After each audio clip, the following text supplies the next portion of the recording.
A jacket. Something ordinary. Something we use to keep warm. But for one man in California, a jacket wasn't just clothing.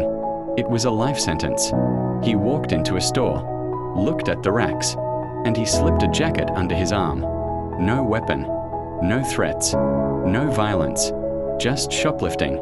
Security caught him. Police came. It should have been petty theft, the kind of case that ends in probation, or maybe a few months behind bars. But his record told a different story.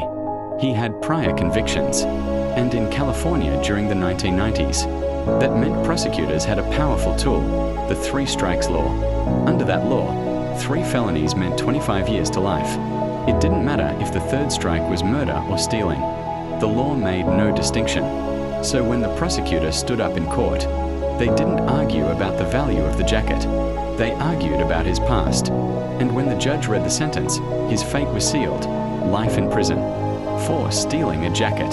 Stop and think about that. A piece of clothing worth less than $200 cost a man his freedom.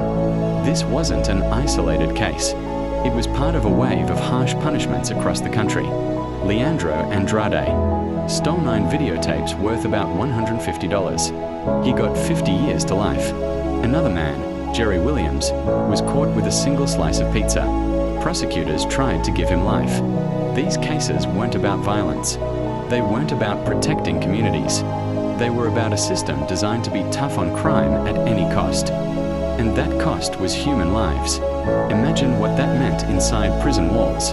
Every day, this man woke up knowing he would never go home. His family lost a father, a brother, a son, not to violence, but to a law that valued punishment over fairness.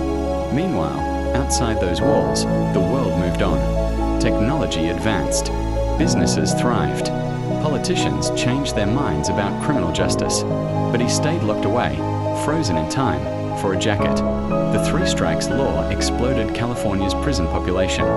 Thousands of people serving decades for small crimes. Billions of taxpayer dollars spent.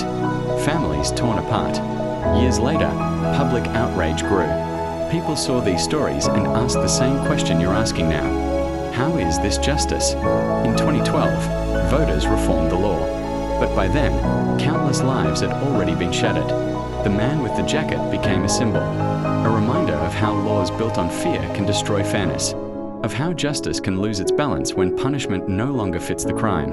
And it forces us to face a question. Should someone lose their life for shoplifting? Should one mistake erase every chance at redemption?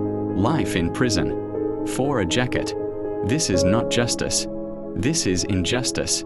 And it happened here.